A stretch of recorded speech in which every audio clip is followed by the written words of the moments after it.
Il faut que tu prophétises encore sur un grand nombre de peuples et de nations et de langues et de rois.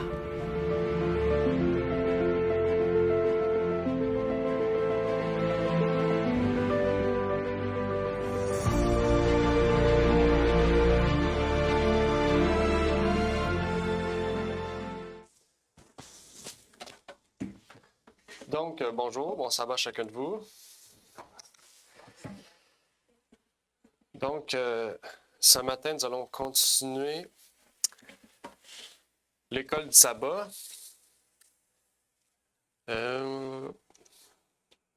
OK. Quel était le titre de la leçon? Oui, effectivement. Pouvez-vous le redire plus haut, s'il vous plaît? Plus fort. Plus fort.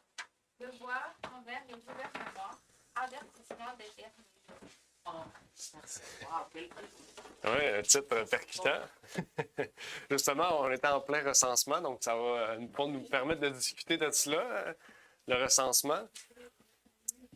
Parce que c'est un sujet délicat aujourd'hui. Plusieurs personnes n'ont pas voulu le faire. Moi-même, je n'ai pas voulu le faire, le recensement. Ça fait chaque 3-4 ans? C'était en 2021, la dernière fois, donc c'est 5 ans. Chaque 5 ans. Ouais.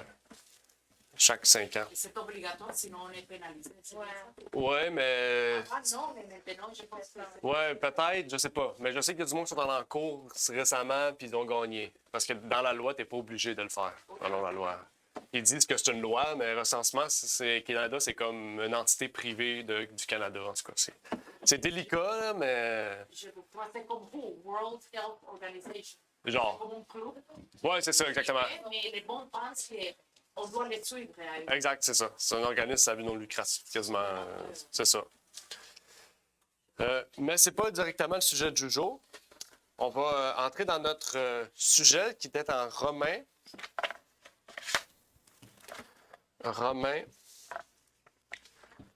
Je vais y arriver, là. Romains, chapitre 13, exactement. Donc, c'était tout le chapitre. Avant de commencer, on va aussi faire une courte prière. Et par la suite, on pourra étudier ensemble ce sujet. Prions. Notre Père est aux cieux, nous aimerions te remercier pour l'opportunité que tu nous permets d'être ici réunis, que tu puisses bénir ceux et celles qui sont aussi en route pour venir ici, Seigneur, que tu puisses leur permettre d'arriver en bien, que tu puisses, Seigneur, aussi envoyer ton Esprit Saint pour que nous puissions peut-être mieux comprendre ce que tu voulais nous faire, nous transmettre au travail du chapitre 13 que l'apôtre Paul a pu écrire pour nous, Seigneur, et que nous puissions en tirer les leçons essentielles pour nous, Seigneur, et pour notre vie. C'est ma prière donc pour ces choses, au nom de ton Fils Jésus-Christ. Amen. Amen. Donc, cette leçon était une leçon intéressante qui nous amenait à réfléchir aussi sur plusieurs questions, dont notre devoir envers le gouvernement, mais aussi des avertissements dans les derniers jours. Donc, notre mission aujourd'hui sera de comprendre quel est notre devoir et à quel niveau notre devoir aussi prend fin ou va continuer ou va être perpétré. OK? Donc, Paul commence le chapitre, particulièrement du verset 1 jusqu'au verset 8, et nous partage justement le devoir qui nous incombe en vertu pas juste du gouvernement, ici c'est le gouvernement, mais des puissances supérieures qui ont été établies. Le verset 1 nous montre ici, car il n'y a aucune puissance qui ne soit de Dieu, et les puissances qui existent sont ordonnées par Dieu. Donc ici, il y a deux choses qu'on comprend. Un, il n'y a aucune puissance qui ne soit de Dieu, et les puissances qui existent sont ordonnées par Dieu. Donc, maintenant, une question qui est très importante, surtout dans les derniers jours qui nous incombent aujourd'hui. Comment peut-on dire que les gouvernements corrompus, on ne peut pas dire qu'ils ne le sont pas, les gouvernements méchants, durs, sont le résultat de la volonté de Dieu? C'est une question intéressante. Comment on peut dire qu'un gouvernement tel que le gouvernement libéral du Canada ou le gouvernement des États-Unis avec Trump ou d'autres gouvernements qui peuvent être durs, qui peuvent être méchants, qui peuvent être corrompus, serait le résultat de la volonté de Dieu? Comment on peut dire cela? C'est une question que n'importe qui pourrait poser, c'est particulièrement les non-chrétiens des chrétiens. Maintenant, c'est à nous de trouver une réponse biblique. Oui, Malia? Et humblement, dans mon cas, moi, je pense qu'un leader doit rassembler l'équipe de gouvernement et le peuple pour prier, faire la jambe et faire les travaux de toute la nation. OK. Mais ils décident sans nous, ils choisissent sans nous. Et la plupart, quand on se rend compte, déjà la décision s'est faite par eux. Mhm. Ils ne veulent pas qu'ils soient impliqués parce qu'ils veulent avoir le contrôle. Alors la prière et la jambe entre les gens qui gouvernent De la gouvernance, oui. oui, doit être solide. Mhm. Et le seul pays qui le fait aujourd'hui, c'est El Salvador. Mhm. Nayib Bukele, il fait ça. Oui, c'est vrai. J'ai entendu C'est beaucoup le seul parler. pays du monde, El Salvador, Mhm. qui prie et fait la jambe entre les gens qui travaillent dans le gouvernement et le peuple. Merci. OK. Merci. Est-ce qu'on a un exemple dans la Bible? Parce que là, on peut parler de concret, quelque chose vraiment. Parce que là, Marie a donné son avis, qui est un très bel avis, très intéressant. Ici, on reste dans un contexte biblique. On prend un exemple de la Bible. Parce que si Paul parle de ça, c'est qu'on peut donner des raisons bibliques pour arriver avec une réponse biblique aussi. OK? Est-ce qu'il y a un exemple dans la Bible d'un roi ou des rois qui ne sont pas d'Israël, parce que c'est important de le dire, qui n'étaient pas du peuple de Dieu, qui étaient un représentant de Dieu, qui étaient érigés selon la volonté de Dieu? Cyrus, qui d'autre? Nebuchadnezzar. Qui d'autre? Et Darius. On pourrait en dire d'autres, là. Pensez un peu plus tôt dans l'histoire humaine. Ouais, la Grèce, OK. Plus tôt dans l'histoire. plutôt Oui, avant, oui, c'est ça, plus tôt dans l'histoire humaine. Pharaon, Joseph, il ne faut pas oublier. Donc ici, c'est juste pour vous donner des exemples. Si tous ces rois-là, on parle de l'Égypte, on parle de Babylone, on parle de Grèce, on parle de Perse, on a parlé de Perse, différents rois de Perse aussi, on parle de la Cyrus, d'autres. Ces différents gouvernements-là n'étaient pas tous qui n'étaient pas chrétiens, là. Ils ne croyaient pas en Dieu. Et pourtant, dans la Bible, on les décrit comme des gens qui étaient mis en place par Dieu, dans le but qu'un serviteur de Dieu puisse venir les servir puis les diriger dans une voie plus droite. Je ne sais pas si on comprend ce qu'on veut dire. OK? Pourtant, est-ce que ces rois suivaient la ligne, faisaient toujours des bonnes choses devant Dieu? Est-ce qu'ils priaient puis ils jeûnaient pour Dieu? Pas du tout. Nebuchadnezzar a dit, je crois en Dieu, puis le lendemain, il s'est dit, je vais faire une statue à mon effigie. Donc, bon, je ne sais pas si on comprend. Donc, on ne peut pas dire que tous les rois qui suivent Dieu, ce sont des rois qui sont érigés par Dieu, puis les autres, non. OK? Si un roi est en place, un roi, on parle d'un gouvernement, parce qu'il ne faut pas oublier quand on met un roi, c'est pas juste un roi qu'on met, hein, on met une équipe. OK? C'est toujours été comme ça, comme Maria a dit, c'est toujours une équipe. OK? Donc, l'équipe qu'on met en place peut avoir diverses croyances, qu'elles soient musulmanes, chrétiennes, bouddhistes, hindouistes, peu importe. OK? Peu importe sa religion, peu importe qui il est, s'il est mis en place, c'est qu'il y a quelque chose, une mission à faire. OK? Qu'elle soit en faveur de Dieu ou en défaveur de Dieu. Il y a quelque chose. On va comprendre plus en détail qu'est-ce qu'on veut dire par là. OK? Mais ce qu'il faut comprendre, c'est que si Dieu met, par exemple, le premier ministre Carney, il le met en place, on voit qu'il fait des choses peut-être à certains égards bien, parce que ça a beaucoup plus d'égards mauvaises. Est-ce que c'est Dieu qui dirige les mauvaises et les bonnes décisions de ce gouvernement-là? Non. C'est Carney lui-même, c'est lui. Parce qu'on a tous un libre arbitre, vous êtes d'accord? On est en position de choisir pour qui on prend des décisions et pourquoi on prend des décisions. Qu'elles soient en faveur du peuple ou en faveur de son propre gouvernement, ou en faveur du peuple et en défaveur de son gouvernement. Je ne sais pas si on comprend ce qu'on veut dire. On prend toutes des décisions, nous, Par exemple, moi, je pourrais prendre une décision, puis je vais faire le choix de commettre l'adultère. C'est ma décision personnelle. Aramna ne sera pas accusé d'adultère parce que moi, je l'ai fait. Je ne sais pas si on comprend. Je suis coupable de mon propre péché, de ma propre décision. Mais ma décision va avoir une répercussion sur celle d'Aramna. Okay? C'est la même chose avec le gouvernement. Ce que le gouvernement prend comme décision a des répercussions sur son propre gouvernement, sur le peuple, puis même sur ses relations internationales. OK? c'est ça. Donc, On veut dire les globalistes, oui. Ils dirigent chaque pays maintenant, les globalistes. Tout à fait. Avec le WO puis les divers organismes qu'on dit représentés gouvernementalement. Donc, la question qu'il faut se poser, c'est si on prend les prophéties de Daniel et l'Apocalypse, on voit que Dieu met en place des rois pour quelle raison? Pour l'accomplissement de ses prophéties. Vous êtes d'accord? Donc, qu'un nez soit mis en place là, c'est pour l'accomplissement des prophéties finales. Vous êtes d'accord? C'est ce que la Bible dit. OK?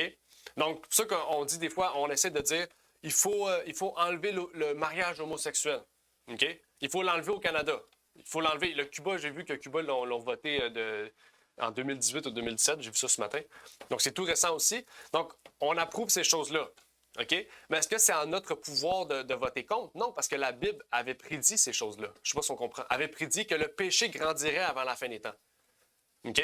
Donc, notre devoir est de se tenir ferme sur nos principes, mais tout en sachant que si ces choses-là arrivent, c'est que Jésus revient bientôt. Parce qu'il a été prophétisé que ces choses-là arriveraient. Je ne sais pas si on comprend ce que je veux dire.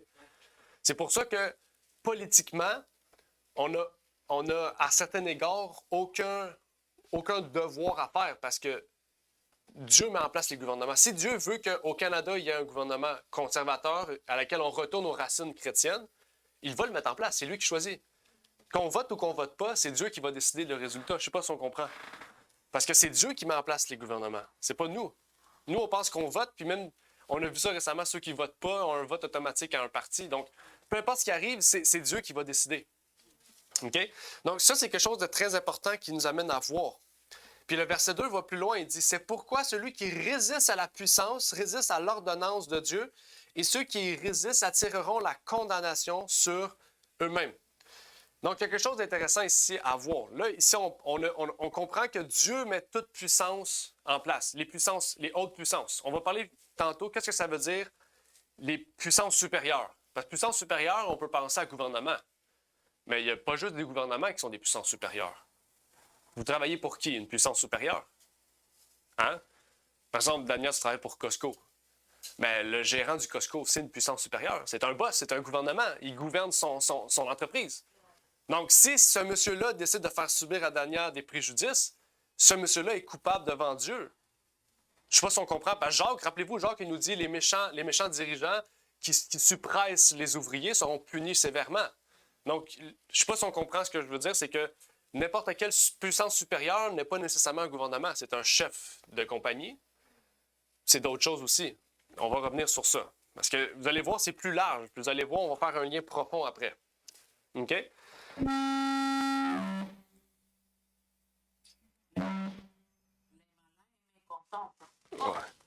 C'est parce que j'ai parlé de Carney. Hein? Bonjour. OK. Bon, on va vers lui.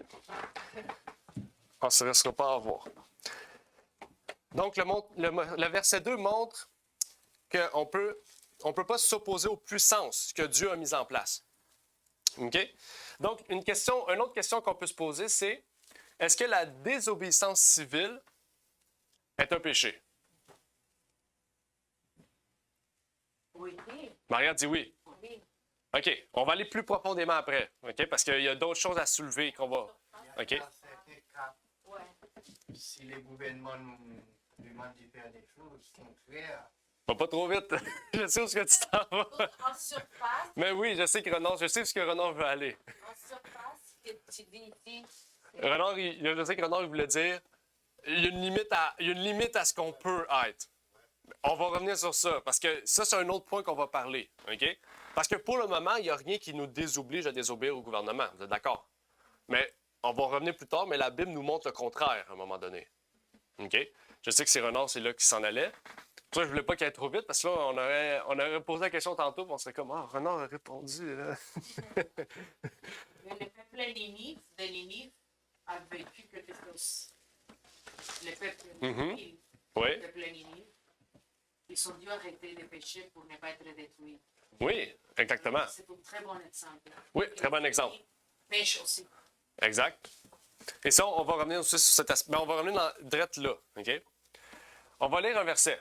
Parce que si c'est un péché, quand on dit que c'est un péché, c'est que le péché se trouve dans la loi de Dieu. On ne peut pas dire que ça, c'est un péché sans que ça soit dans la loi de Dieu. Parce que la loi de Dieu, c'est ce qui nous indique qu'est-ce que le péché. Si c'est ce qui nous indique, on doit nous tourner vers Dieu pour demander pardon. Je ne sais pas si on comprend. Okay? Donc, si on dit que ça, c'est un péché, mais que ce n'est pas dans la loi de Dieu, c'est que nous, on rajoute quelque chose qui est déclaré un péché, mais qui ne l'est pas. Okay? Dans Exode 20, verset 12, ça dit « Honore ton père et ta mère afin que tes jours soient prolongés sur la terre que l'Éternel, ton Dieu, te donne. » Là, vous direz, bien, c'est juste ici, c'est juste pour nos parents. Ça n'a pas rapport avec le gouvernement. Okay? Mais il y a un sens large à ça. Le mot « père », par exemple, on peut le traduire aussi par « autorité ». Okay? Donc, père et mère, il faut comprendre que ici, on parle plus d'une relation familiale, d'une relation entre autorité et soumis. Je ne sais pas si on comprend. Tant qu'on va être en vie, on devra être soumis à nos parents. En grandissant, la soumission va changer de relation. Je ne sais pas si on comprend. Okay? Parce que la relation de soumission entre un enfant de 8 ans puis un adulte de 30 ans envers ses parents ne sera pas la même. L'obligation reste la même, mais la relation va changer. Je ne sais pas si on comprend. Parce que ce ne sera pas à 30 ans que tes parents vont dire « tu ne peux pas te marier avec cette personne-là ». Je ne sais pas si on comprend parce que tu es déjà marié. Okay? Mais ce que je veux dire, c'est que la relation va changer avec le temps, mais notre obligation en vertu de la soumission ne change pas. Est-ce qu'on comprend ici que « honore ton père et ta mère », on parle d'une relation familiale, filiale. Puis Dieu prend le même exemple. Hein? Il dit « vous êtes mes enfants ». Donc, nous sommes soumis au Père. Je ne sais pas si on comprend. Comme Jésus était soumis au Père parce qu'il était le Fils. Relation familiale ou parentale, peu importe. Okay? Donc, on comprend que c'est la même chose qu'il y a ici. Okay? C'est la même chose qu'il y a au gouvernement. Le gouvernement est l'autorité. Nous sommes soumis. On va revenir sur à quel niveau nous sommes soumis. Qu'est-ce que veut dire aussi? La soumission ne veut pas dire tu ne peux pas parler. Hein? C'est pas ça que ça veut dire. Il y a aussi une autre idée large. On peut voir aussi une entreprise. On peut voir dans l'Église, la Bible aussi. Toutes ces choses-là, la Bible en parle. Hein? La Bible dit soyez soumis à vos dirigeants, dans Hébreu, en parlant de l'Église. Soyez soumis aussi à ceux qui ont les entreprises en tant qu'employés. Jacques. La Bible parle de tout ça. OK? C'est juste que dans le verset, il faut savoir le 10 commandements, c'est un résumé de la loi de Dieu. OK? Donc, le 5e commandement, il traite de l'exercice de l'autorité entre parents et enfants, entre gouvernement et citoyens, entre les anciens et les membres de l'Église ou les pasteurs, etc., entre enseignants et élèves, dans le contexte scolaire aussi ou éducatif, entre employeurs et employés. Donc, on comprend que ça, le 5e commandement englobe plus l'autorité entre les humains, okay, et non pas entre Dieu, parce que Dieu, c'est les 4 premiers, donc entre humains. Le 5e commandement fait allusion à la relation qu'on a entre les autorités supérieures et ceux qui ne sont pas des autorités supérieures. Okay. Est-ce que c'est plus clair? Est-ce qu'il y a des questions pour ce verset-là? Ouais, c'est vraiment clair. OK. Bon, vous connaissez les versets, là. Jacques en parle, Hébreu en parle. Okay. Hébreu, Jacques, c'est des versets reliés directement à ça. Okay. Allons un petit peu plus loin, au verset 3, il dit « Car les gouvernements ne sont pas une terreur pour les bonnes œuvres, mais pour les mauvaises. Veux-tu donc ne point craindre le pouvoir? Fais le bien et tu recevras d'eux la louange. » Le verset 3 nous montre un concept intéressant entre le bien et le mal. Parce que là, ici, il dit « Si tu fais le bien, tu n'as pas de problème. Pourquoi avoir peur? Si tu fais le mal, c'est là que tu peux craindre. » Je ne sais pas si on comprend, c'est ça la simplicité de la chose. Okay? Donc, on voit que Dieu avait institué les gouvernements dans un but où les méchants seraient punis puis les gentils seraient loués. Je ne sais pas si on comprend. Peut-être qu'on ne le fait pas, là, mais à la base, c'était le but du gouvernement. Dieu a institué un gouvernement pour que ceux qui fassent le mal reçoivent la punition de leur mal. Puis ceux qui fassent le bien reçoivent les louanges de ceux qui sont au gouvernement. OK? Donc, Dieu a institué en fait un système qui doit régner dans le monde. Le système de l'ordre et la discipline. Quel bienfait apporte l'ordre face au mal qu'il y a ou qu'il y aurait? C'est quoi les bienfaits de l'ordre? Et si on pense de l'ordre de large, l'ordre dans la largeur, au ciel, Dieu dit qu'il est un Dieu d'ordre. Sur la terre, dans la famille, il doit y avoir de l'ordre et de la discipline. Hein? La Bible dit corrigez vos enfants avec la verge. Okay? Ça ne veut pas dire frapper, mais ça veut dire avec sévérité. Dieu dit la même chose à l'école. Il faut que l'éducation soit quand même stricte, dans le sens qu'il y ait un ordre. Dans l'Église, il faut qu'il y ait un ordre. Dans le couple, il faut qu'il y ait un ordre. Dans notre propre maison, je ne sais pas si on comprend, il faut qu'il y ait de l'ordre partout. S'il n'y a pas d'ordre, anarchie. Donc, c'est quoi les bienfaits de l'ordre? Ou qu'est-ce que ça peut aussi prévoir? Oui, Aramna. Ouais, En ayant travaillé dans une entreprise qui était quand même mal structurée, je dirais que chaque personne était comme libre et c'était comme une liberté comme un peu trop démesurée parce que les gens pouvaient faire n'importe quoi ou même par rapport au travail. Mhm. Le fait qu'il n'y avait pas une personne qui était attirée à faire cette tâche, donc tout le monde le faisait et finalement ça créait comme une confusion. Donc je pense que le mal d'un désordre, c'est vraiment comme le désordre total, puis ça crée la mauvaise communication, Mhm. le fait que tout est désorganisé et ça amène comme si c'était Babylone. Chaque personne parle d'une chose, mais finalement ça veut dire autre chose. Puis on va pas directement dans un sens linéaire, mais on va dans c'est comme si on reste stagné sur la même place au lieu d'avancer. Mhm. Oui, effectivement. Très bon exemple le but de l'ordre. S'il vous plaît, ma sœur, et refaire cette question dans une autre façon plus facile pour moi à comprendre. Ok, la question c'est quoi, dans quelle mesure apporte l'ordre? C'est quoi le but de l'ordre face au mal? Quelle est la mission de l'ordre face au mal? C'est quoi le but de l'ordre dans la société? Et le remettre dans les chemins qu'il faut. Bon, très bonne réponse. Simple, efficace. Exactement. C'est tout. Non, moi, j'avais pas compris la question. Sérieux? Mais tu as répondu, tu as pris un exemple. Parce que tu as pris un très bon exemple. Une compagnie qui est mal structurée, ben, les gens vont faire quoi? Ils vont se piler dessus, ils vont se crier dessus, ils vont pas savoir leur tâche, ils vont prendre la tâche d'un autre. Puis là, ben, moi, j'ai plus rien. Puis c'est ça que ça fait. Mais imaginez ça dans le gouvernement, dans ta maison, dans ton couple, je sais pas si on comprend. Même seul, parce qu'on pense qu'il faut des gens pour être en ordre. Non. Si tu es seul et tu n'es pas en ordre, imagine avec une personne, oublie ça. Oublie le projet. Il faut que tu sois en ordre dans ta vie pour être en ordre avec une autre personne. Être en ordre dans... Je sais pas si on comprend. Si tu n'es pas en ordre dans ta propre vie, comment peux-tu être en ordre dans la société, dans ton travail, avec les autres? Sinon, on est double visage hypocrite, qu'on a une double vie. Ben oui, exact. Exact. Oui, En Dania? plus, quand on fait le bien, on a l'ordre chez nous, chez la compagnie. Il y a vraiment des bénédictions incroyables. Ben oui. Oui, oui. Et ça fait voir que quelque chose, que nous sommes bénis par le Seigneur. Mhm. Amen. Exact. Surtout dans les compagnies, on peut remarquer ça quand on fait un bon travail.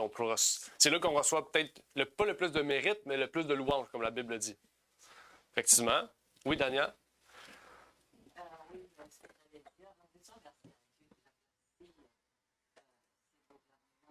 sinon, le monde n'allait pas bien fonctionner. Ouais. Parce que tu vois que quand les gens voient une autorité, comme par les policiers dans la rue, même s'ils allaient commettre quelque chose de mal, bon, on dit non, les policiers sont là, je ne vais pas faire telle ou telle chose. Sinon, les gens allaient tuer le monde, ok, je t'aime pas, alors je vais passer à l'acte, et que ça ne veut dire pas qu'ils ne font pas Ouais. le faire. Mais quand Il se pose 2 fois la question. Quand il y a une autorité en place, non, il dit, oh, je ne vais pas faire telle ou telle chose.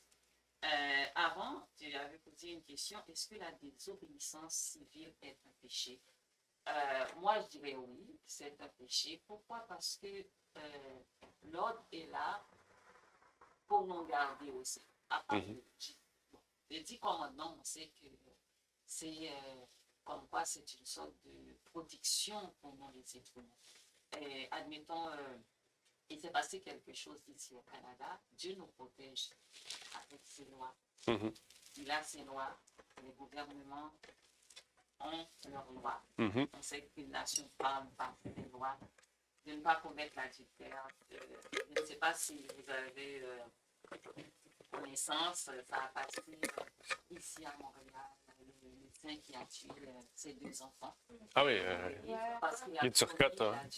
et sa femme avait commis l'adultère. Alors, si on respecte ces barrages-là, on croit que Dieu a mis pour nous protéger, ces crimes auraient pu être épargnés. Alors, le fait que les gens, comme quoi, font des choses comme s'il n'y a pas d'autorité, comme quoi ils font n'importe quoi. Si Oui, pour répondre à ça, est-ce que la désobéissance civile est un péché? Oui, c'est un péché. Admettons comme quoi les feux de la circulation sont pas. Tu décides carrément de brûler une lumière. OK?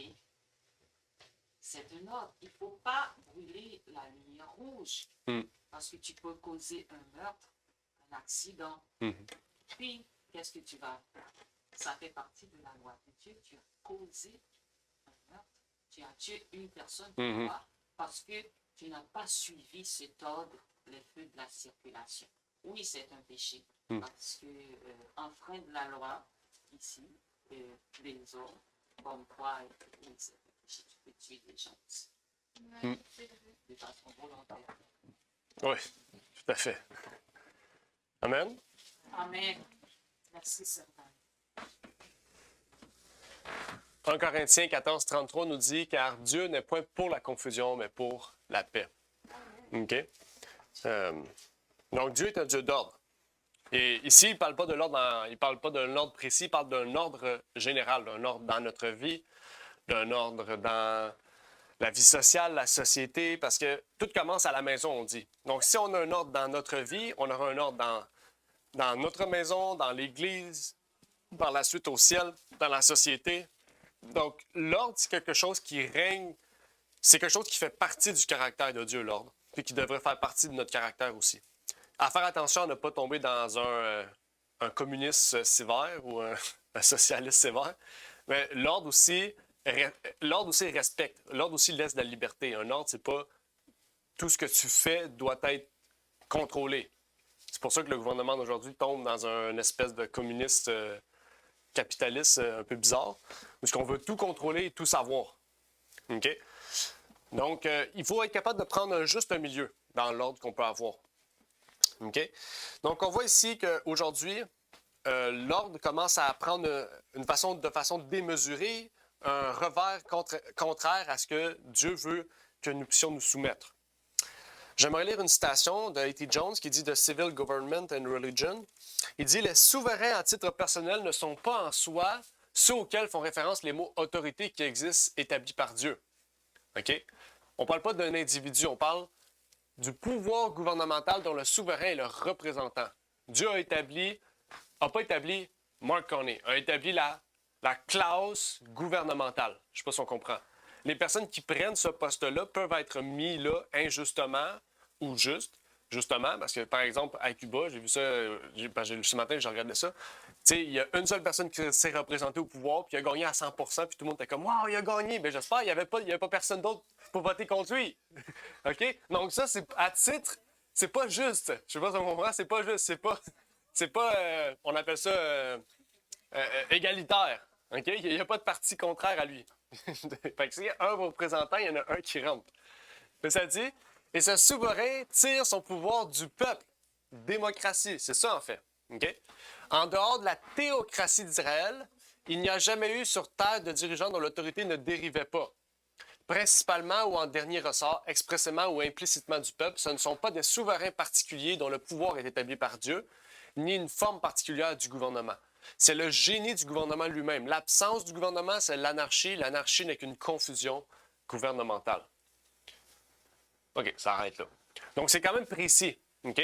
Dieu a institué une fonction.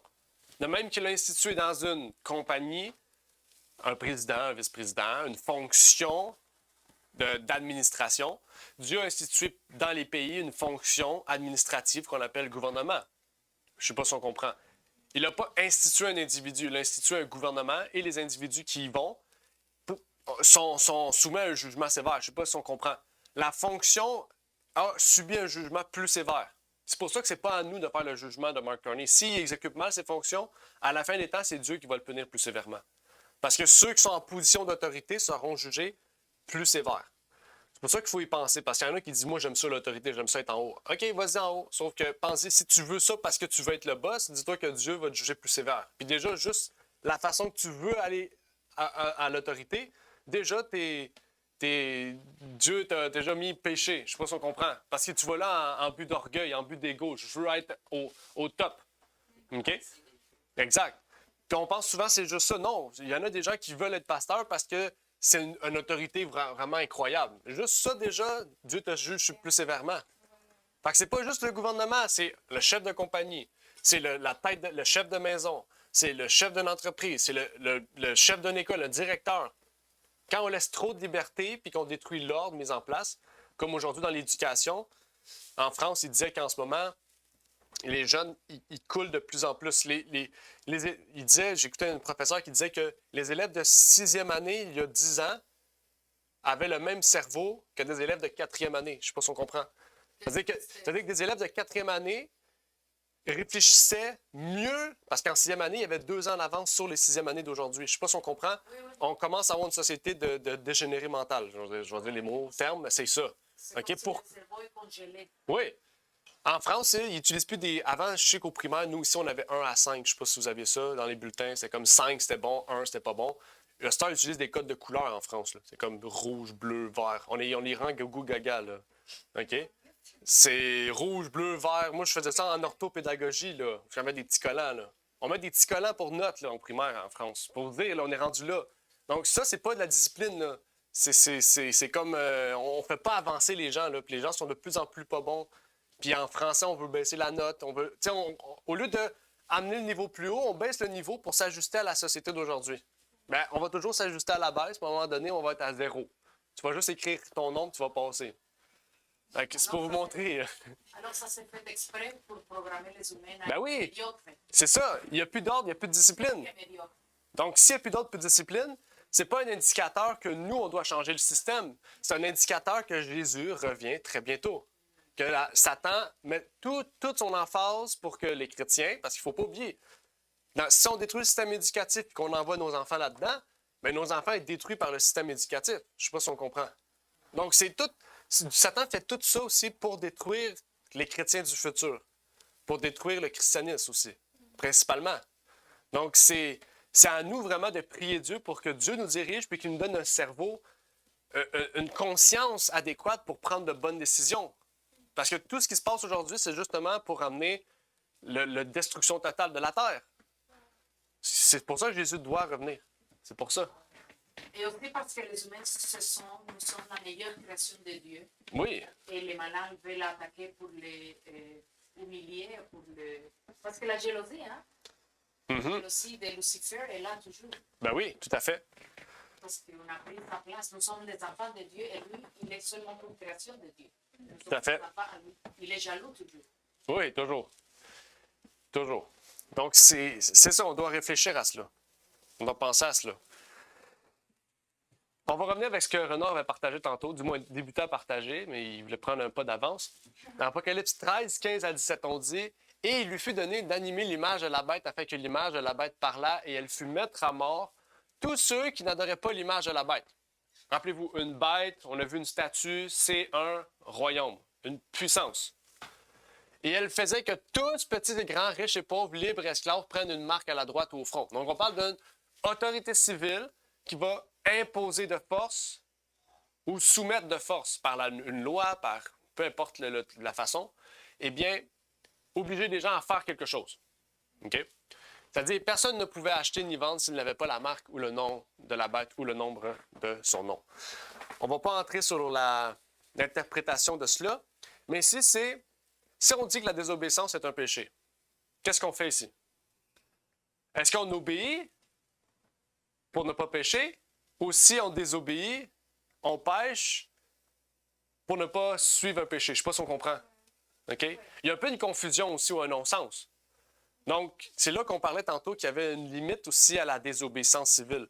C'est quoi la limite? C'est à quel moment où si on désobéit au gouvernement, eh bien, on ne commet pas un péché parce qu'on obéit à Dieu.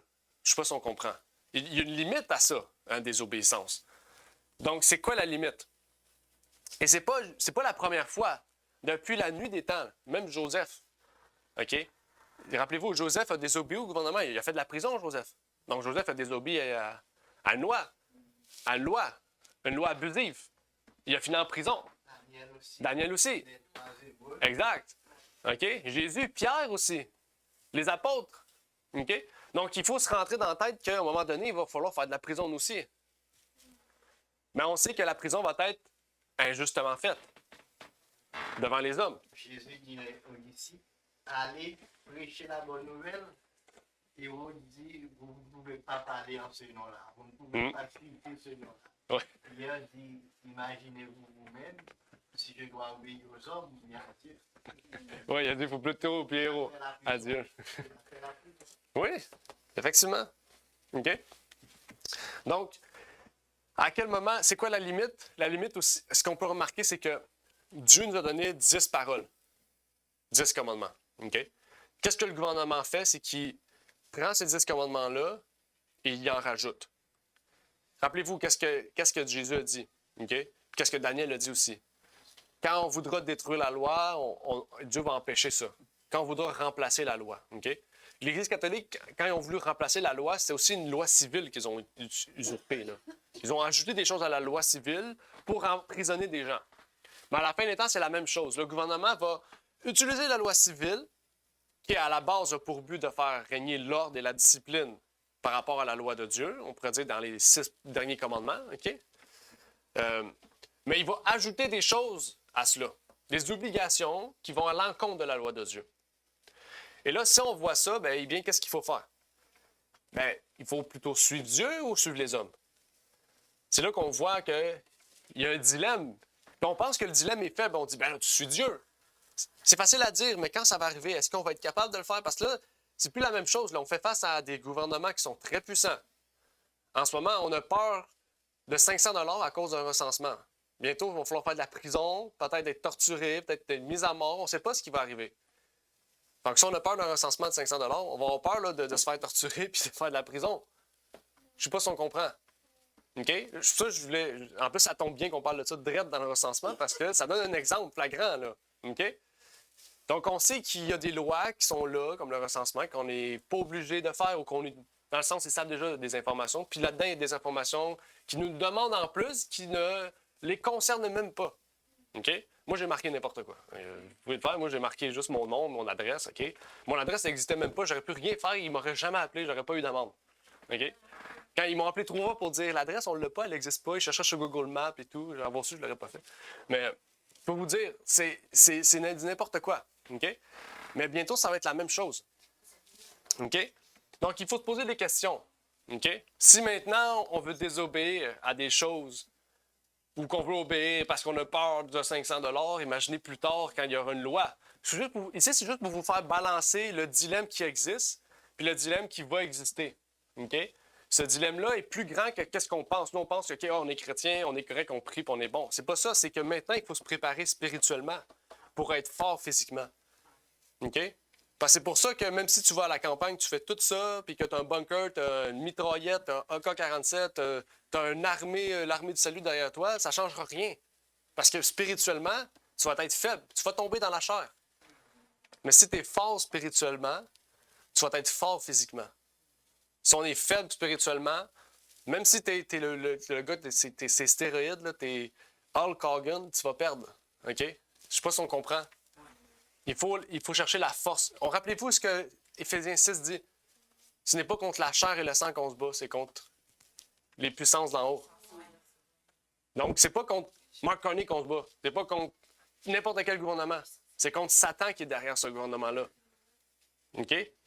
C'est un rappel important qu'on fait aujourd'hui. Oui, Daniel. Bien dit. Gloire à Dieu. Parlant de définition, ça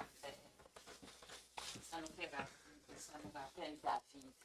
Quand David voulait faire le recensement du peuple de Dieu, qui est normalement, Dieu était contre ça. Il ne voulait pas que David fasse ça. Puis il y a un prophète qui est venu auprès de David.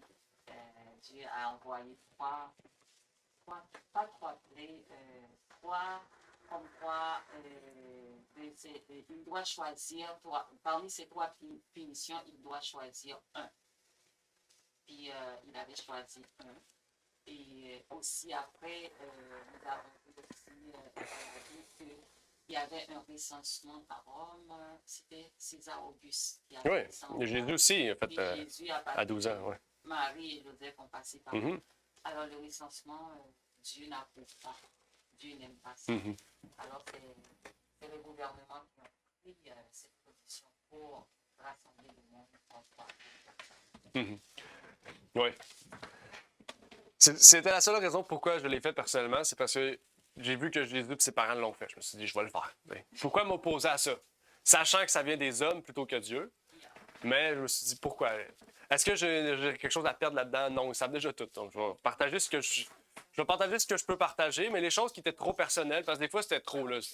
C'était comme, il me disait, genre, est-ce que vos parents sont aptes mentalement? Je suis comme, c'est pas tes problèmes, là. Genre, c'est l'hôpital, là. C'est pas là, là. Mais on comprend. Je pense que vous comprenez aussi sur quoi on peut se battre, on peut désobéir à des choses des fois qui, en fait, c'est peut-être vers la vraie désobéissance civile au lieu que ce soit suivre quelque chose. Je ne sais pas si on comprend. Donc, on va avancer un peu plus loin. Dieu montre la sévérité aussi des jugements de ceux qui sont en position d'autorité. Romains 13,4, il dit « Car il est le ministre de Dieu pour ton bien, mais si tu fais le mal, crains. » Ça dit « Crains. Car il ne porte point l'épée en vain. » Il ne parle pas du ministre. L'épée, rappelez-vous, c'est Jésus qui a l'épée. Hein? Et l'épée, c'est l'épée du jugement. Donc, Dieu va juger sévèrement aussi ceux qui sont ministres. Donc, ceux qui sont ministres, ceux qui sont à la tête, il va juger sévèrement ces gens-là. OK? Ça dit, mais si tu fais le mal, crains car il ne porte point l'épée en vain. OK? Donc, les autorités, ici, il faut se rappeler, Paul était à Rome. À Rome, il y avait beaucoup d'autorités. Peut-être qu'il y avait des gens à ce moment-là qui étaient chrétiens, qui avaient des entreprises. Pensez à ses collègues de poseurs de tentes là, qui vivaient en Italie, qui est à Rome. OK? Des poseurs de tentes, c'est une compagnie. Pensez-y, ils volent le monde. Je ne sais pas comment tu peux voler des gens en poseur de tente, mais imagine, ils posent la tente, puis la tente, ils la posent mal. Puis là, après un mois, la tente, elle tombe. Qu'est-ce qui arrive avec ces gens-là? Bien, ils font un mauvais travail. Ils volent les gens, ils chargent un travail. Bien, dans le fond, ils font charger les gens pour ce travail-là, mais ils font mal leur travail. Mais ils seront jugés plus sévèrement parce que ce sont des chefs d'entreprise. Je ne sais pas si on comprend.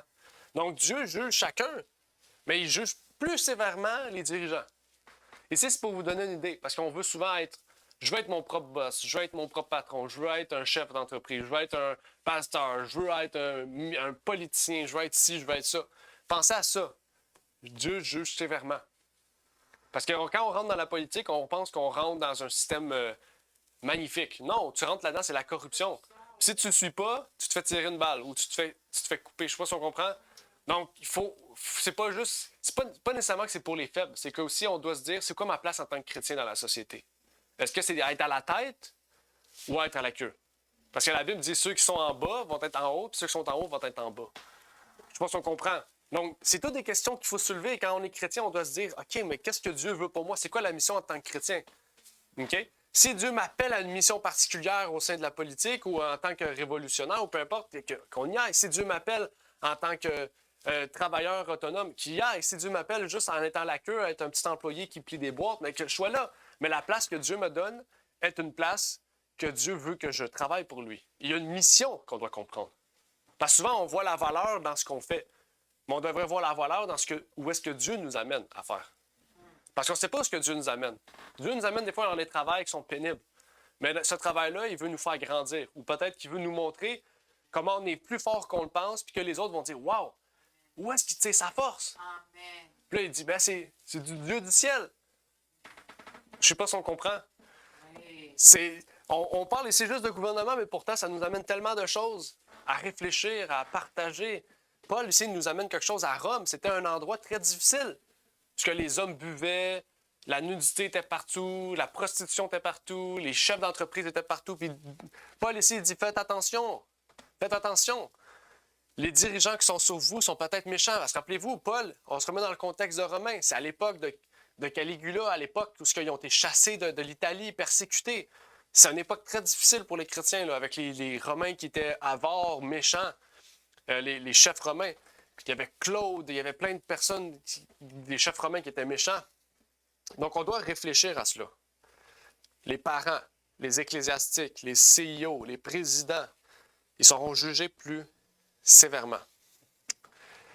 Maintenant, dans quel esprit qu'on doit être amené à vivre dans la soumission? Ça aussi, c'est une question. Parce que souvent, on se dit, je suis soumis par obligation. Je suis soumis à Dieu par obligation, parce qu'il y a une loi. Je suis soumis à Dieu, à mes parents, par obligation, parce que c'est le 5e commandement. Mais quand on est chrétien, sous quel esprit qu'on doit être soumis.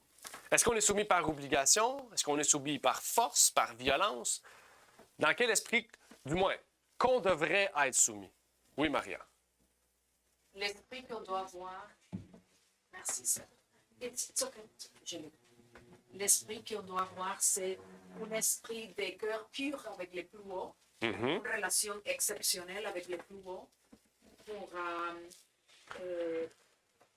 Qu'est-ce que c'est le mot que je veux dire? Pour avoir une Relation? relation sincère et aussi pour, pour qu'on a Tu peux le dire en anglais, sinon on va le traduire. le flow.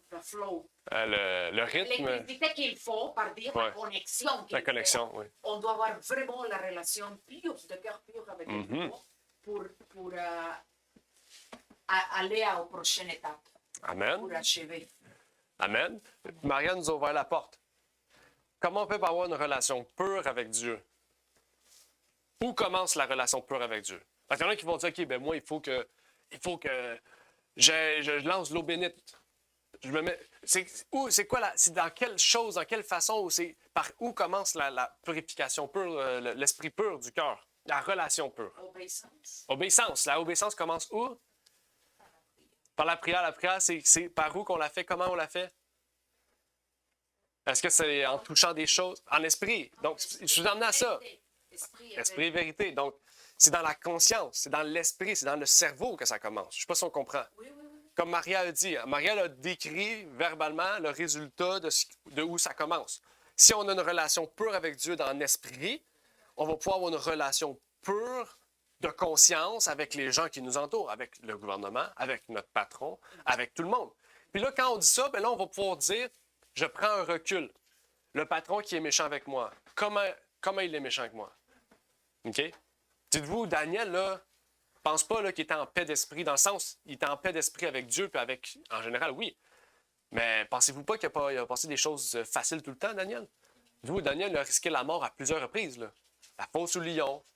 Il a vu ses amis brûler, là. Mais il brûlait pas. Mais dans le feu. Il a vu une statue. Après ça, il a vu que tout le monde allait être tué, même lui, tandis que lui, il n'a pas été approché du roi. Je ne sais pas si on comprend, là. Donc, Daniel, il subissait quand même un stress, là, permanent dans son travail, dans ses fonctions. Mais il y avait un recul. Pourquoi? Parce qu'il disait, même si je subis ces choses-là, des persécutions, je suis en paix avec Dieu, donc je suis en paix avec les autres. Puis, il ressortissait comment? Toujours gagnant.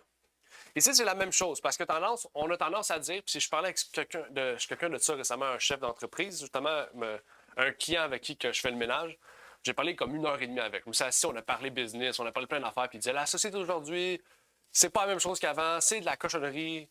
En tout cas, il parlait, je ne vais pas dire les termes qu'il parlait, mais c'est des gros termes méchants, mais il avait raison. La société d'aujourd'hui, c'est pas la même qu'avant, puis il disait, avant, j'engageais plein de jeunes, puis aujourd'hui, il n'y a plus de jeunes qui viennent me voir pour s'engager, fait que je les engage plus. Mais c'est plate. Des fois, j'avais pas besoin d'eux, puis je les engageais. Ils venaient cogner, là, puis je les engageais. Aujourd'hui, ils veulent pas, c'est trop dur. Puis, ce que je veux dire, c'est qu'ils vont dire, ah ben, mon boss est méchant, je lâche ma job, je change de job. Là, on change beaucoup. On crée une société de changement drastique tout le temps. J'aime pas ça. Ah, je me fais plier sur mon ego, je le change. Je sais pas si on comprend. On change à tout à rien. Mais quand on est en paix avec Dieu, on se dit, même si le patron est méchant avec moi, je comprends pourquoi il est méchant. Parce que lui n'a pas Dieu, mais moi, je l'ai Dieu. Donc, je ne vais pas rentrer dans son jeu ou je ne vais pas être comme lui est. Ah, je me fais piler sur mon ego, je m'en vais. Non, je vais rester. À un moment donné, il va se poser des questions. Pourquoi tout le monde part sauf elle? Puis là, il va dire, mon équipe change tout le temps, mais toi, tu es resté là. J'ai dit oui, parce que je me suis rappelé de comment Daniel aussi, Nebuchadnezzar n'était pas toujours gentil avec.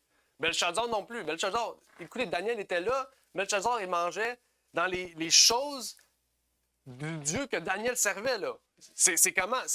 C'est un manque de respect total là, envers le Dieu qui sert. Aujourd'hui, on ira en cours pour ça. OK? C'est juste pour vous montrer que ça va arriver qu'on va manquer de respect. Ça va arriver qu'on va être persécuté à notre propre travail. OK? Maria en parle. OK? Aramna en parle. Moi-même, des fois, les clients ne sont pas gentils avec moi. OK? Ça arrive à tout le monde. Mais si on part à toutes ces choses-là, on montre qu'on est faible. Dans l'esprit, pas dans la chair. C'est ça qu'il faut comprendre. On va subir des choses toujours dans la chair. Mais notre esprit, comme Maria a dit, si elle est pure avec Dieu, on va être pur dans notre corps. Notre corps va comme, on va être transpercé par le couteau, mais on va, Dieu soit avec moi. Puis la plaie va guérir. OK? Donc, les chrétiens, c'est des gens qui subissent, mais ce n'est pas des gens qui ripostent. C'est des gens qui subissent l'épée de toutes les manières, mais qui ne ripostent pas. Ou qui ripostent dans des contextes où il faut riposter, selon la loi. Parce qu'il y a des choses qu'on subit qu'on ne devrait pas subir, selon la loi, par la loi civile. Puis des choses qu'on subit qui sont juste le fruit d'une méchanceté d'un homme. Exact. Donc, on ne peut rien faire. C'est juste l'homme qui est méchant. OK? Donc, même si tu restes chialer à ton boss va dire, ouais, ben, tout le monde est de même. Pourquoi lui, il serait plus méchant? Tu comprends?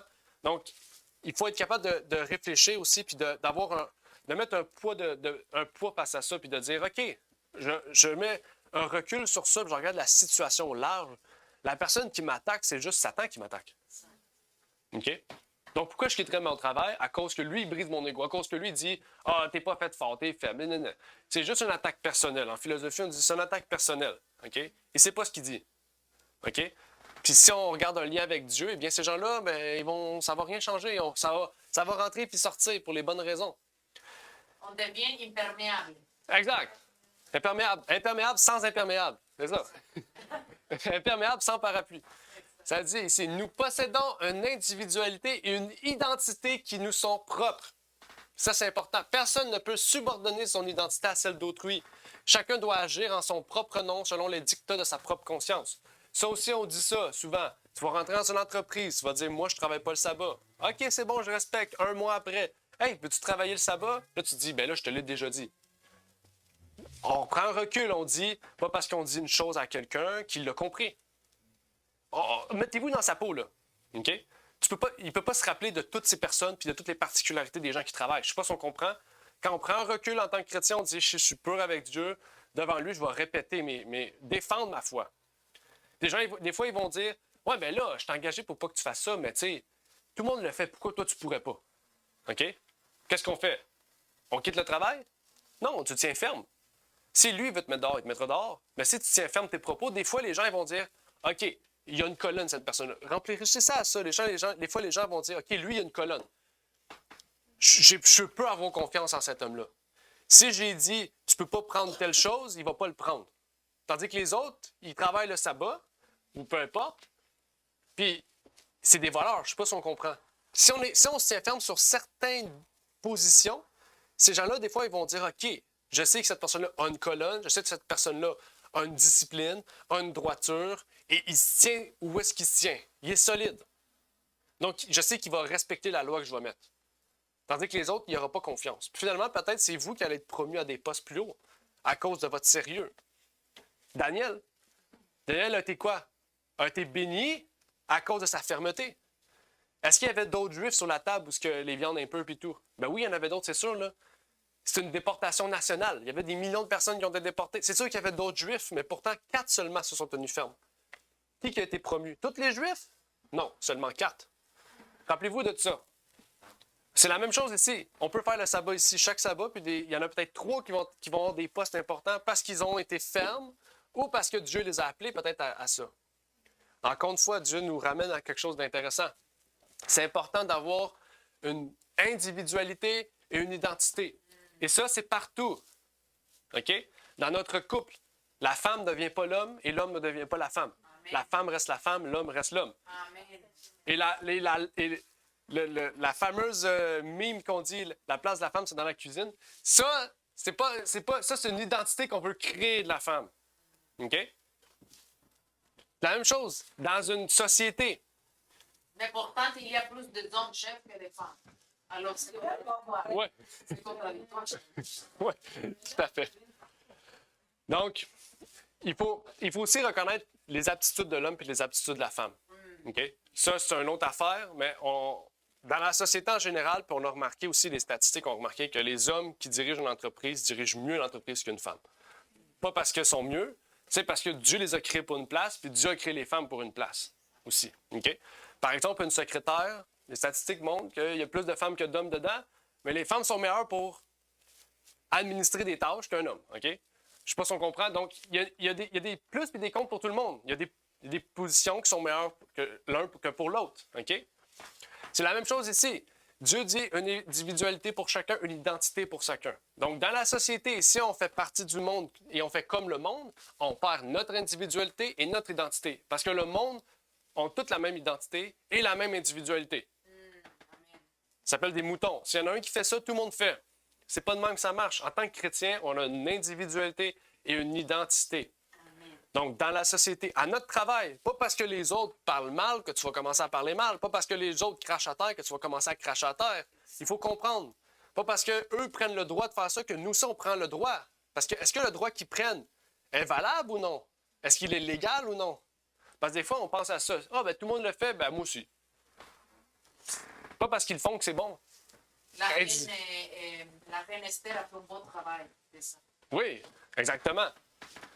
Donc, individualité, identité. Ça, c'est crucial en tant que chrétien. Dans un couple, dans une famille, dans une société, dans un c'est encore une fois, dans un gouvernement, identité, individualité. Pas parce que le gouvernement est voleur que nous, on est voleurs. Bien, c'est plate, mais si le gouvernement est voleur, dans la société, il va y avoir plus de voleurs. Cette année, remarquez justement, le gouvernement est plus voleur qu'un année, il utilise nos impôts pour manger dans des restaurants à 300 000 400 000. Mais en ce moment, dans la société, les voitures usagées, ils reculent. On dit il a reculé le kilométrage. Mettons un auto de 150 000 km, ben, tu peux reculer l'odomètre pour le mettre à 100 000, puis le vendre, puis le vendre plus cher, l'auto. Tandis que l'auto vaut beaucoup moins cher. En 2025, ça a augmenté de 50 %. Donc, ceux qui achètent des autos usagées, faites très attention, ça a augmenté de 50 % au Québec et en Ontario. Donc, si le gouvernement est voleur, la société va être voleur. La tête dirige la queue. Si la tête s'en va à gauche, la queue s'en va à gauche. Hein? Ça ne va pas à droite, là. Donc, c'est un effet de répercussion. C'est des conséquences face à une action. Mais nous, en tant que chrétiens, il faut garder notre individualité et notre identité. On ne doit pas suivre la tête parce que la tête s'en va à gauche. Si Dieu nous dit « va à droite », il faut aller à droite. Et c'est chanceux, on prend l'exemple du serpent, mais le serpent, il peut se couper puis se régénérer. Donc, on peut se séparer de la société puis aller dans une autre voie. C'est ça la puissance du lézard. Nous aussi, c'est ça. On doit être capable de dire « OK, là, je coupe avec l'éducation si je vois que ça ne marche pas. » Okay? Il y en a qui sont professeurs, ils ne peuvent pas parler d'homosexualité. Ils ne peuvent pas parler contre. Ils sont obligés de dire « pour ». Il y a quelqu'un du Parti conservateur du Québec qui vient de sortir de ses études. Puis à l'école universitaire, il était obligé d'utiliser le langage inclusif et le langage impersonnel. Lui, il a dit non, c'est contre mes valeurs. Il a été en cours et il a gagné. C'est pour vous dire que si la société va dans une direction, on n'est pas obligé de suivre. Il faut couper. Il faut s'opposer. Individualité, identité. Mais c'est terrible parce que le monsieur, il a un coût cher des avocats pour le défendre et tout. Oui. C'est terrible. Et Yahushua il était comme ça, individuel et avec sa propre identité. Et c'est pour ça qu'il n'aimait pas Yahushua. Oui, exact. Il gardait son identité. Individualité et son identité. Exact. Donc, c'est important. Ça, je le répète parce que si tu perds de ça, toute ta vie t'affecte, là. Exact. L'identité, c'est le fondement. On dit d'être en Jésus. Il faut avoir l'identité du Christ. OK? Mais l'identité de Christ se reflète différemment en chacun de nous, parce qu'il y a des femmes et des hommes déjà. Il y a différents groupes d'âge. Il y a différentes éducations, différents, on pourrait dire, background personnel, de passé personnel. Donc, ça l'affecte. OK? C'est sûr que Maria et moi, on va être différents. Déjà, c'est une femme. Elle est plus âgée que moi, mais déjà, elle ne parle pas la même langue que moi. Donc, c'est sûr qu'on va être différents sur notre identité et notre individualité. Mais ce qui nous rejoint ensemble, c'est qu'on dit que notre identité suprême, c'est Jésus. C'est ce qui nous rattache. OK? Mais Maria, c'est pas moi. Et moi, je ne suis pas Maria. Je ne marche pas comme Maria. OK? Je ne parle pas comme Maria. Je n'agis pas comme Maria. Mais pourtant, au centre le plus profond, les deux, on a l'amour. Les deux, on promouvoit la joie, la paix, la tempérance. On promouvoit le Christ. Je ne sais pas si on comprend. C'est ça qu'on doit garder. Parce que souvent, c'est ça qu'on oublie. On écoute des gens, on regarde et on dit « Ah, je veux être comme lui. » Non, non. Identité et individualité. Ça, je mets de l'emphase parce que dans la société d'aujourd'hui, c'est tout le contraire qu'on veut. On veut des robots. On veut des gens qui sortent de la même usine. OK? Pour nous le promouvoir partout, dans la musique, dans les films, dans tout. On veut une société utopique, on dit. OK? On veut l'eugénisme dans la société. Ça ne marche pas comme ça. OK? Mais c'est ce que Satan veut. Il veut des robots. Avançons un peu plus loin, verset 8. Je sais qu'on est en retard, mais là, c'est trop important. C'est la deuxième partie. Le verset 8 dit « Ne devez rien à personne, si ce n'est de vous aimer les uns les autres, car celui qui aime les autres a accompli la loi. » Amen. L'amour. L'amour est le résumé de la loi. OK? L'amour ne remplace pas la loi. Parce que la loi, c'est l'amour de Dieu. La loi est la révélation de l'amour de Dieu. Et si c'est la révélation de l'amour de Dieu, et si on accomplit la loi, bien, on accomplit l'amour. Agapé, l'amour suprême. Mais là, le verset 8, il dit « Ne devez rien à personne. » Ça, c'est intéressant. Un peu plus haut, on a parlé des impôts. On doit payer des impôts. Je sais que ça coûte cher, les impôts au Québec. C'est 50 de notre salaire qui s'en fout aux impôts. C'est cher, OK? C'est beaucoup. On est l'État le plus imposé en Amérique du Nord, si ce n'est pas dans le monde. OK? Donc, c'est pour vous montrer que ça dit ici, ne devez rien à personne. Donc, ici, Paul, il change. Il dit, OK, l'Empire romain aussi, c'était des voleurs. Il chargeait des impôts extrêmement hauts. Ici, Paul, il dit, vous devez les payer pareil. Dieu va vous bénir en conséquence. Il nous dit la même chose ici. Il dit, après, par la suite, il dit, ne devez rien à personne. Quand tu dois à quelqu'un, on introduit quoi ici? Les dettes. Si je te dois quelque chose, c'est que faut que je te redonne la chose que tu m'as prêtée. C'est ça un devoir. Ça dit, hein, doit. Donc, c'est un devoir de rembourser. OK? Maintenant, pourquoi... C'est ça que les globalistes veulent. Oui. Pour contrôler plus. Oui. Les gens qui sont endettés, habituellement, ils sont plus contrôlés par les globalistes. Dans Oui. tous les secteurs de la vie. Totalement vrai. Détail. Quand c'est sorti hier, en plus, ça tombe bien, j'écoutais ça hier, 45 des Canadiens sont endettés. Donc, ça tombe bien, Maria, tu parles de ça. Ils sont riches. Non, c'est pas. En Amérique du Nord, les Canadiens sont par PIB, on est les plus pauvres, OK? C'est pas. Je ne peux pas dire qu'on est les plus riches. On est les plus pauvres, là. Oui, Non, par mais pas rapport les plus riches, mais je me dis que en tant que comme ta profession, c'est être dans le divertissement, t'es quand même bien payé comparé à des personnes qui sont beaucoup plus. Oui, t'es bien payé, mais si tu as remarqué, les gens du divertissement au Canada parlent tous de la même chose. Parce qu'il y a tellement de lois au Canada qui t'empêchent de parler d'autre chose que tu ne peux pas parler de certains sujets. C'est vrai. Il n'y a pas beaucoup de conservateurs au Canada, là. Il n'y a pas beaucoup de gens indépendants, des YouTubers comme aux États-Unis ou des personnes de Twitch qui promouvoient la traditionnalisme. Pourquoi? Parce que le Canada nous empêche de ça. Tu ne peux pas parler publiquement, on te coupe. OK? Donc, il y a des lois très Justement, rigides. qui s'est passé au Québec, une femme qui pratique le métier de gynécologue. Oui, c'est vrai. T'es pas psychologue? Moi, j'ai vu gynécologue. Il me semble que c'est moi, j'ai vu psychologue. Quelqu'un qui traitait les couples et qui ne pouvait pas parler des couples homosexuels. Sexologue, exact. C'est ça. Puis dans son site, elle a fait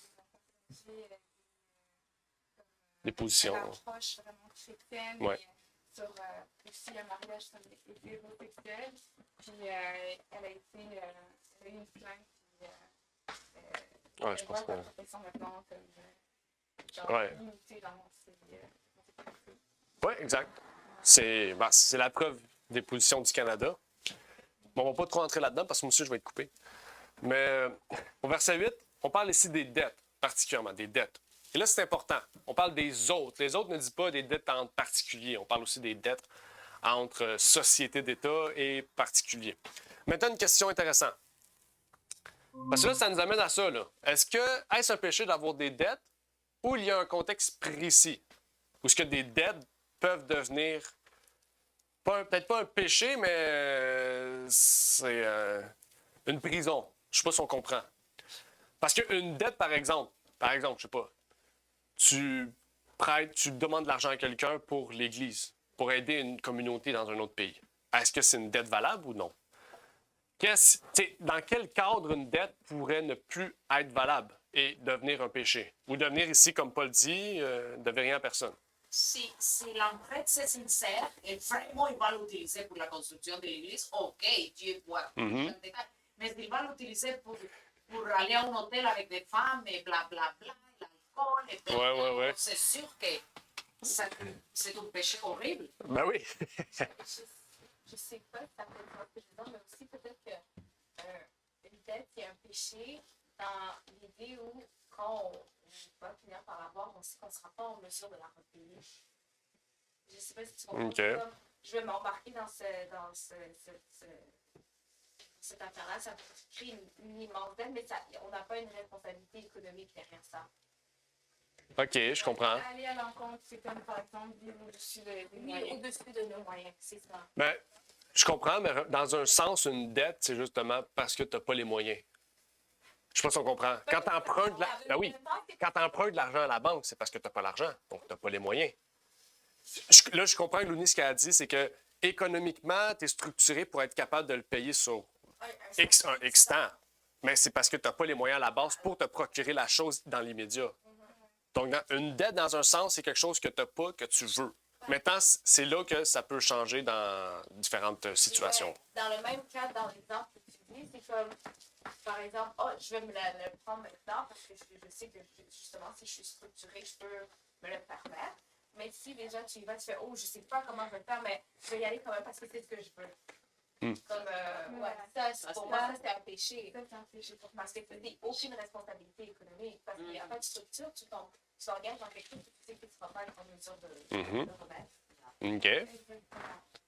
Mais avec une structure, mais en même temps, dans le conseil à l'économie aussi, il y a des conseils qu'on peut. Voilà. Ouais. D'accord.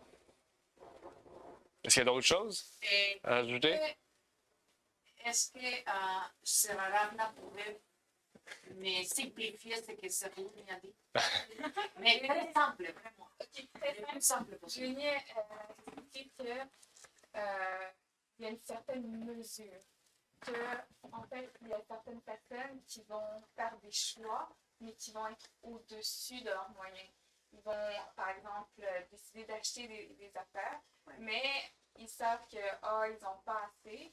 Mais ils vont quand même, parce qu'ils le veulent vraiment, ils vont quand même aller dans ce Des acheteurs compulsifs. C'est Ils comme vont ils vont l'acheter toujours compulsif. crédit. Oui, la majorité du monde vit comme ça. Ouais. Exactement, avec l'apparence. C'est ce que je disais, c'est peut-être un péché parce que là, tu mets tout sur crédit, plus tard. C'est Mais tu une réfléchis addiction. pas C'est à comment tu vas vouloir gérer cette dette. Si tu ne réfléchis pas, c'est pas une bonne responsabilité économique. Donc exact. ça, quand on vit comme ça, c'est un péché. Oui. Mais on peut avoir une certaine dette dans laquelle tu dis, OK, je vais être capable de payer ça Exact. en 2 ans. Discipliné. Oui, exactement. Oui. Parce que là, Encadré. là, c'est pas un péché. Tu as une dette, c'est vrai. Mais parce que tu cherches à avoir une bonne structure et à vouloir être honnête dans la manière de le repayer, et ça ne fait pas un péché. Exact. Et croyez-moi que les banques connaissent ça très bien. Ouais. Qui est qui? Aïe, aïe, aïe. Oui, ils appellent tout le temps les gens qui n'ont pas les moyens pour être endettés puis Oui. abuser d'eux. En tout cas, mais ça, c'est un bon exemple. Maintenant, allons un peu plus loin. Allons un peu plus loin. Si on est dans les moyens possibles, là, si je pose des questions parce que je me mets dans la peau d'une personne nouvelle ou si c'est bon de réfléchir parce qu'il faut trouver des réponses. Si on se met dans la peau d'une personne qui est apte à pouvoir payer, qui se prend une dette, okay, qui se décide, moi, je vais aller emprunter un tel montant, X. Même s'il est apte à le payer. Maintenant, il décide de se prendre une Lamborghini à 400 000. Est-ce que la dette qu'il se prend, même s'il est apte à le payer, est-ce que c'est valable ou non? Est-ce que ça... Parce qu'il ne faut pas dire que acheter ça, c'est mauvais, dans le sens que, est-ce que ça ne devient pas une dette, même s'il est apte à payer, qui est matérialiste? Parce que cet argent-là, il aurait pu l'utiliser pour l'envoyer dans d'autres pays, aider des gens, aider l'œuvre, faire avancer la mission, aider les itinérants ici. Je ne sais pas si on comprend. Parce qu'au bout du compte, il va quand même payer 400 000, même si les gens vont dire, oui, mais ça ne brise pas mes moyens. Non, mais il faut que tu payes un montant par mois, puis à la fin de compte, tu vas donner pas 400 000 à la banque, tu vas donner 550 000 à la banque. Exact, plus, beaucoup plus. Je ne sais pas si on comprend. Avec les intérêts, oui. Parce qu'il faut savoir que, par exemple, une maison sur 25 ans, les 7 premières années, tu payes juste des intérêts. Je ne sais pas si vous le saviez, j'ai appris ça. C'est-à-dire, comme moi, par exemple, les 7 premières années que je paye en ce moment, je donne juste de l'argent à la banque. Je ne paye pas ma maison, on paye 20 %. C'est fait de même. C'est fait de même. C'est plate. C'est les banques. Oui, les banques ont construit le système comme ça. Mais ici, c'est juste pour vraiment nous amener à réfléchir. Puis Hélène White, on en parle parce qu'il y en a qui disent Hélène White était contre l'endettement. Effectivement, mais dans un contexte, Mme White a effectivement mis en garde contre le fait de s'endetter par extravagance, par manque d'économie ou par un geste imprudent. Important. Extravagance matérielle manque d'économie, impossibilité de pouvoir payer, mais aussi par gestion imprudente. Il y en a qui vont acheter des choses qu'ils n'ont pas nécessairement, qui peuvent économiser ailleurs puis pouvoir acheter d'autres choses. OK? Il faut être réfléchi. Par sa générosité personnelle ainsi que par ses conseils, elle a grandement contribué aux efforts déployés pour soulager les institutions confessionnelles de leurs dettes. Elle a insisté pour que les dettes soient remboursées aussi rapidement que possible. Ça, c'est très important. C'est normal parce qu'il y a des taux d'intérêt. Plus vite tu payes, moins tu payes, au bout du compte. Elle a dénoncé les dettes contractées de manière malhonnête et celles résultant d'actions imprudentes et irréfléchies. Elle n'a toutefois pas enseigné qu'il était en aucun cas juste d'emprunter de l'argent. OK? Parce qu'il faut savoir, elle-même, elle était endettée. Mais elle s'est endettée dans le but d'aider l'œuvre de Dieu. OK? Puis à la fin de sa vie, elle a payé toutes ses dettes. OK? Donc, il y en a qui empruntent 10 000 qu'ils vont utiliser pour tel pays, construire telle chose, OK? Utile pour l'œuvre. D'autres qui vont prendre 10 000 dire « Moi, je m'achète un bâton de hockey. » Je ne sais pas. Ça se peut, hein, parce que ça coûte, tout coûte cher. Tout coûte cher, je dis ça de même. OK? Je ne sais pas si on comprend. C'est... Les dettes aussi fonctionnent malheureusement liées avec les pharmacies. Parce que les gens deviennent déprimés, anxieux, Oui. Ils veulent se tuer. Et tout de suite, la pharmacie est là, les premières. Oh, prends ce médicament, va te sauver, va te régulariser ta vie, etc. Alors, c'est pour ça qu'on doit faire attention que, excusez-moi, que les dettes, c'est comme une drogue terrible qu'on doit vraiment maîtriser comme il faut parce que ça devient. Savez-vous combien de gens commis suicide dans les métros par semaine? Ils ne disent pas, ils ne parlent pas, mais les métros est devenu une machine pour prendre ceux qui veulent se tuer. Alors, c'est quelque chose à cause des... Et des dettes, c'est un les facteurs plus connus pour ça. Les gens ne veulent pas continuer à cause de leurs dettes. C'est pour ça que j'admire un peu à Trump, parce qu'il a dit on doit apprendre aux enfants depuis les maternelles faire le budgeting, mais personne ne veut. Personne ne veut, parce que c'est convenient pour le gouvernement nous avoir malades. Mm-hmm. Effectivement. Amen. Est-ce que l'Église ne peut pas faire une façon pour que sa communauté soit enrichie? Par exemple, les Juifs s'arrangent pour qu'ils travaillent entre eux, pour que l'un aide l'autre. Par exemple, si un veut acheter une maison, il s'aide à économiser et peut-être il investit avec eux pour qu'ils l'achètent ensemble. Si un Juif doit vendre quelque chose, il vend à un Juif pour que ça reste dans sa communauté. Donc, et nous, les Haïtiens, nous n'avons pas cette habitude-là.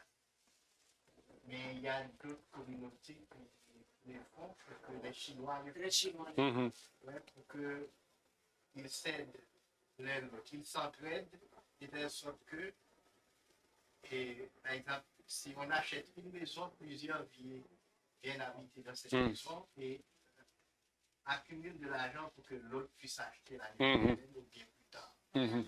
Donc, au lieu de s'endetter, les frères et sœurs peuvent s'arranger pour s'entraider de telle sorte que nous puissions posséder des choses sans avoir de grandes dettes. Amen. Ouais. Parce que ça s'appelle trueque. Ça coûte cher. Moi aussi, j'achète une maison, mais ça coûte cher pour payer une maison. Oui. Ça coûte cher. Bon, on peut payer la maison même 4 fois plus avec les dettes. Ouais. Et moi, je fais une façon, par exemple, pour acheter ma voiture, je fais une façon intelligente. Dites-nous, on va apprendre. Oui. La façon que je fais, les Haïtiens le savent, on fait quelque chose qui s'appelle sol. Ça s'appelle comment? Sol. Oui, c'est les Haïtiens qui le font. Mais on s'arrange dans notre travail pour qu'on mette l'argent de côté. Chaque quinzaine, il y a quelqu'un qui prend l'argent, qui prend tout l'argent. Et quand tu arrives à ton tour, tu prends tout l'argent. Si tu achètes une voiture, tu donnes tout ça sur la voiture. Avec ça, tu n'as pas beaucoup d'intérêt à payer. C'est une sorte de quelque chose qu'on appelle s'entraide. C'est ça veut dire. On s'entraide. C'est la personne qui doit se débarrasser d'une dette rapidement, il prend le premier. Il prend quoi? Il prend Premier mètre. oui, ben le premier son, le premier montant rassemblé. Il paye la chose. Avec ça, il ne va pas accumuler beaucoup de dettes, beaucoup d'intérêts. Amen. C'est une façon qu'on s'entraide. Je ne sais pas comment les Juifs le font, mais les Juifs le font parce que les Juifs ne vont pas toujours dans les banques, ils ne vont pas Mhm. partout. Ils s'entraident. Mhm. Donc, c'est quelque chose que l'Église ou bien les chrétiens peuvent faire aussi. Mhm. Oui, très bon encouragement. Mais ça c'est vraiment de l'entraide. C'est quelque chose qu'on doit faire en tant que chrétien. C'est ça l'amour fraternel. Et par contre, les Juifs sont les propriétaires des banques habituellement. Oui, les Juifs, c'est quand même un contexte particulier, Alors, mais quelquefois, les intérêts ils sont des très... acceptent eux-mêmes. Ouais. Mais les renards de cité, les Mormons aussi font ça. Je sais qu'aux États-Unis, ils sont très bons pour faire ça. Ils rouvrent des entreprises pour faire travailler les Mormons dedans, produire leur propre nourriture, s'entraider. Donc, je pense que c'est un plan, effectivement, qu'on devrait mettre en place. Dans le sens, Amen. pas un fonds dédié à ça, mais je veux dire, quand quelqu'un a besoin de pouvoir l'aider, la Bible dit, le but, c'est de s'entraider dans l'Église avant. Quand quelqu'un a besoin dans l'Église, on doit l'aider. Donc, il ne faut pas avoir peur de le dire, parce que des fois, on a honte. On dit, je ne veux pas le dire, il manque. Il ne faut pas avoir peur. Même, si je peux partager, c'est quelque chose que je faisais aussi avec une de mes amies. Donc, quand il avait besoin d'argent, elle venait me demander ce qu'on faisait, c'est qu'on s'ajoutait un intérêt entre nous. Fait que, comme par exemple, si elle va me dire, j'ai besoin de comme $100 pour ce mois-ci, puis bien évidemment, je vais te redonner avec intérêt. Fait que quand j'allais recevoir l'argent, ça allait être 120 ou 140. Donc, on s'enrichissait entre nous au lieu d'enrichir les banques. On n'était pas un seul, mais c'est quelque chose de Ouais. comme voici ton intérêt à toi. Fait que pareil, moi, quand j'allais lui emprunter de l'argent, ça va être la même chose avec intérêt. Voici un $15 de plus sur le montant. C'est pas un seul, mais c'est une manière de s'entraider entre nous. Puis au lieu d'enrichir les banques, ben, on s'enrichit nous-mêmes. Puis ça aide en même temps à avoir une meilleure gestion de. Amen.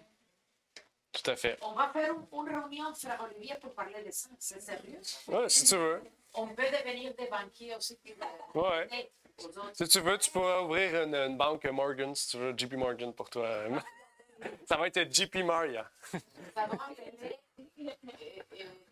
comment on peut l'appeler? La banque de Jaouchafoua. Ça peut être une coopérative. Oui, OK, ça, je sais qu'on peut. Ouais. Coopérative, ouais. OK, on va s'arrêter ici parce que là, on est à 1h17. Je sais que là, c'était très long, mais il y avait beaucoup de choses à voir. C'était important de prendre le temps. Il y a des gens sur Internet qui veulent poser des questions. Je sais pas. Est-ce que les gens sur Zoom, Google Meet ont des questions? N'hésitez pas. Continuer le message. Parce que là, je sais qu'on est en retard. Sinon, si vous avez des questions, vous pouvez les poser après aussi. Oups. Non? OK. Bon, on va continuer. Donc, terminons par la prière. Il n'y aura pas d'annonce aussi. On va skip les annonces. Notre Père est aux cieux, nous aimons te prier, te remercier pour l'opportunité que tu nous permets d'être ici. Puisses-tu bénir chacun de nous ici présents. Seigneur, et merci déjà pour le sujet que tu nous as permis d'avoir, qui était très intéressant et enrichissant, Seigneur. Que tu puisses vraiment nous permettre de pouvoir être des bons gestionnaires aussi, être soumis à des autorités supérieures, Seigneur, et de pouvoir avoir notre propre identité, notre propre individualité, Seigneur, qui est cruciale pour toi, Seigneur. Et je te prie donc pour ces choses au nom de ton Fils Jésus-Christ. Amen. Merci d'avoir écouté cette vidéo. Si vous désirez rejoindre l'œuvre au Québec, veuillez nous contacter par email à asjh1889 de Terrebonne @gmail.com et via Facebook à commercial asjh1889 de Terrebonne. Merci à vous et que Dieu vous bénisse.